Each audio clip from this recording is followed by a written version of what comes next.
ആയത്തുള്ള Ali Khamenei എന്ന പേര് കേൾക്കുമ്പോൾ അമേരിക്കൻ ഭരണകൂടം പല്ലിറക്കുന്നത് വെറുതെയല്ല. കഴിഞ്ഞ 47 വർഷമായി ഇറാനെ ഇല്ലാതാക്കാൻ ഇസ്രയേലും യുഎസും ആവുന്നത്ര ശ്രമിച്ചിട്ടും പരാജയപ്പെട്ടു എന്ന സത്യം തന്നെയാണ് അവരെ വേട്ടയാടുന്നത്. ഇതായപ്പോൾ അമേരിക്കൻ ആക്രമണം അനിവാര്യമാണെന്നും താൻ ഒരു രക്തസാക്ഷിയാകാൻ തയ്യാറെടുക്കുകയാണെന്നും ഉറച്ചു വിശ്വസിച്ചുകൊണ്ട് ഖമേനി തയ്യാറാക്കിയ ഒരു പരിവർത്തന പദ്ധതിയെക്കുറിച്ചുള്ള വിവരങ്ങൾ കൂടി പുറത്തുവരികയാണ്. ഇതോടുകൂടി അമേരിക്കയും ഇസ്രയേലും ഒന്നുകൂടെ അസ്വസ്ഥമാവുമെന്ന് ഉറപ്പാണ്.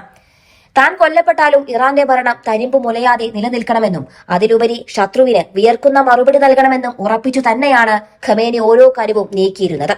ന്യൂയോർക്ക് ടൈംസ് പുറത്തുവിട്ട റിപ്പോർട്ടുകൾ പ്രകാരം ഖമേനിയുടെ അഭാവത്തിൽ ഇറാനെ നയിക്കാനും ട്രംപ് ഭരണകൂടവുമായി രാഷ്ട്രീയമായി വിലപേശാനും കൃത്യമായ ഒരു നേതൃനിരയെ തന്നെ അദ്ദേഹം നേരത്തെ തന്നെ സജ്ജമാക്കി കഴിഞ്ഞിരുന്നു.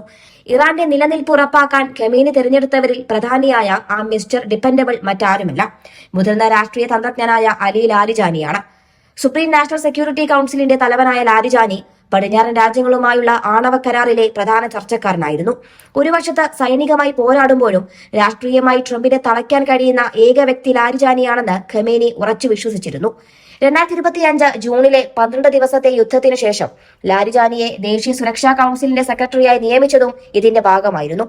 അമേരിക്കൻ ഇസ്രയേലി ബോംബുകൾ ഖമേനിയുടെ ജീവനെടുത്താലും ലാരിജാനിയും സംഘവും ഇസ്ലാമിക് റിപ്പബ്ലിക്കിനെ കാത്തുസൂക്ഷിക്കുമെന്നത് ഒരു രാഷ്ട്രീയ സത്യമാണ്. ഖമേനി ഈ യുദ്ധത്തെ കണ്ടിരുന്നത് വെറുമൊരു ആക്രമണമായല്ല, മറിച്ച് തന്റെ പൈതൃകം കാത്തുസൂക്ഷിക്കാനുള്ള ഒരു രക്തസാക്ഷിത്വമായാണ്. ഞാനൊരു രക്തസാക്ഷിയാകാൻ ആഗ്രഹിക്കുന്നു, എന്റെ പൈതൃകം അവസാനം വരെ നിലനിൽക്കും എന്നാണ് അദ്ദേഹം വിശ്വസിക്കുന്നതെന്ന് വിദഗ്ധർ ചൂണ്ടിക്കാട്ടുന്നു. വെനസ്വേലയിൽ മഡുറോയെ പുറത്താക്കിയതിനു ശേഷം വൈസ് പ്രസിഡന്റ് അമേരിക്കയുമായി കരാറിലേർപ്പെട്ട സാഹചര്യം ഇറാനിലും ഉണ്ടായേക്കാമെന്ന് കണ്ട് അത്തരമൊരു ചർച്ചയ്ക്ക് നേതൃത്വം നൽകാൻ ലാരിജാനിയെ അദ്ദേഹം മുൻകൂട്ടി ചുമതലപ്പെടുത്തി.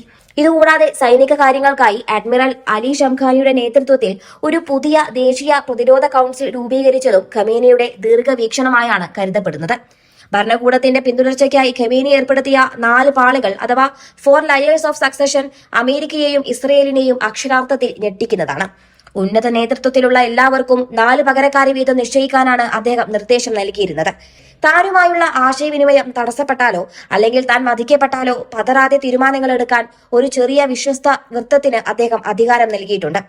ഇറാൻ ഗാർഡ്സിന്റെ മുൻ commander major general Yahya Rahim Safavi, parliament speaker brigadier general Mohammad Bagher Ghalibaf, chief of staff Ali Asghar Hejazi എന്നിവരടങ്ങുന്ന ഈ സംഘം ഖമേനിയുടെ മരണത്തിന് 6 ദിവസങ്ങൾക്കു ശേഷവും പുകയുന്ന പശ്ചിമേഷ്യൻ യുദ്ധത്തിൽ അമേരിക്കയ്ക്കും ഇസ്രയേലിനും നൽകാൻ പോകുന്നത് കർണം പിളയ്ക്കുന്ന അടികളായിരിക്കുമെന്നതിൽ തർക്കമില്ല.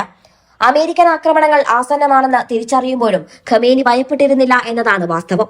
ഖമേനിയുടെ ഈ പദ്ധതികൾ കാണിക്കുന്നത് നേതാവില്ലാതായാലും ഇറാൻ എന്ന രാഷ്ട്രം തോൽക്കില്ല എന്നാണ്. യുദ്ധം തുടങ്ങാൻ എളുപ്പമായിരിക്കും, പക്ഷേ അത് അവസാനിപ്പിക്കാൻ അമേരിക്കയും ഇസ്രയേലും വിയർക്കുമെന്ന് എന്തായാലും ഉറപ്പാണ്. ഖമേനി എല്ലാം മുൻകൂട്ടി കണ്ടിരുന്നു. അദ്ദേഹത്തെ വധിച്ചാൽ ഇറാൻ തകരുമെന്ന് കരുതിയ അമേരിക്കയ്ക്കും ഇസ്രയേലിനുമാണ് ഇവിടെ പിഴച്ചത്. 47 വർഷം കൊണ്ട് തീർക്കാൻ നോക്കിയിട്ടും തീരാത്ത ഇറാൻ ഒരു നേതാവിന്റെ മരണത്തോടെ ഇല്ലാതാകുമെന്ന് കരുതുന്നത് വിഡ്ഢിത്തമാണ്. ഖമേനിയുടെ മരണശേഷം ഇറാൻ നൽകാൻ പോകുന്ന മറുപടി അതികഠിനമായിരിക്കുമെന്നതിൽ സംശയമില്ല. അധികാരത്തിന്റെ കസേരകളിൽ ഇരുന്നല്ല, മറിച്ച് രക്തസാക്ഷിത്വത്തിന്റെ വീര്യത്തോടെയായിരിക്കും ആ മറുപടി വരിക. ഖമേനി തയ്യാറാക്കിയ ഈ പരിവർത്തന പദ്ധതിയിൽ ചടുലമായി നീങ്ങുന്ന ലാരിജാനിയും സംഘവും അമേരിക്കയ്ക്ക് നൽകാൻ പോകുന്നത് ഒരിക്കലും മറക്കാനാവാത്ത പ്രഹരമായിരിക്കും. ചരിത്രം സാക്ഷിയാണ്. ആശയങ്ങളെ ബോംബുകൾ കൊണ്ട് തകർക്കാൻ ആർക്കും കഴിയില്ല. ഇറാൻ കത്തുമ്പോൾ അതിന്റെ ചൂട് അനുഭവിക്കാൻ പോകുന്നത് അമേരിക്കയും ഇസ്രയേലും കൂടിയാവുമെന്നതാണ് മറ്റൊരു യാഥാർത്ഥ്യം.